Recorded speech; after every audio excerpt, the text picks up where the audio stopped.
اللہ کے نبی صلی اللہ علیہ وسلم نے کاہنوں اور عرافوں کے پاس جانے کی مذمت کی اور ان کے پاس جانے سے منع کیا۔ عراف کون لوگ ہیں؟ عراف کہتے ہیں ان لوگوں کو کہ جو کسی مقدمات کے ذریعے سے یا کسی چیزوں کے ذریعے سے ماضی میں کوئی چوری کی گئی چیز کے بارے میں بتائیں، یا وہ چیز کہاں سے چوری ہوئی ہے اس کے بارے میں بتائیں۔ اور کاہن کہتے ہیں کہ مستقبل میں آئندہ آنے والے وقت میں کسی چیز کے بارے میں غائب کی خبر بتائیں، چاہے وہ جنوں کے ذریعے سے مدد لے کر، چاہے ستاروں کا علم سیکھ کر، یا چاہے کسی اور چیز کے ذریعے سے مستقبل میں ہونے والی کسی چیز کا یقین دلائیں اور اس کے بارے میں بتائیں۔ یہ دونوں چیزیں منع ہیں، اور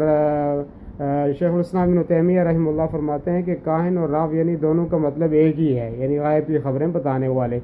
اور اللہ کے رسول صلی اللہ علیہ وسلم نے فرمایا کہ جو آدمی کسی کاہن کے پاس آیا اور اس سے کسی چیز کے متعلق سوال کیا، فصدقہ، اور پھر جو بات اس نے کہی اس نے تصدیق بھی کی، تو فرمایا لم تقبل لہ صلاۃ 40 یوما، ایسے آدمی کی 40 دن تک کوئی نماز قابل قبول نہیں ہوگی، یعنی اس پہ ثواب نہیں ملے گا، اس کو پڑھنا تو ہے اس کو، لیکن اس کو ثواب نہیں ملے گا اس کے اوپر۔ دوسری حدیث میں اللہ کے نبی صلی اللہ علیہ وسلم نے فرمایا، جو راوی حضرت ابو ہریرہ ہیں، فرماتے ہیں کہ اللہ کے نبی صلی اللہ علیہ وسلم نے فرمایا کہ جو کسی کاہن کے پاس آیا اور اس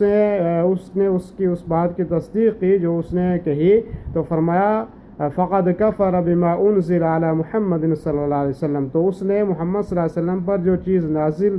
کی اس کا انکار کیا، یعنی قرآن کریم اور آپ صلی اللہ علیہ وسلم کی شریعت کا اس نے انکار کیا۔ تو کاہنوں کے پاس جانا اور عراف کے پاس جانا اور جو غائب کی خبریں بتائیں ان کے پاس جانا کتنا بڑا گناہ ہے۔ اللہ کے رسول صلی اللہ علیہ وسلم نے 40 دن تک اس کی کوئی نماز قابل قبول نہیں، اور ایسا آدمی اللہ کے رسول صلی اللہ علیہ وسلم کا منکر ہے اور کتاب اللہ کا منکر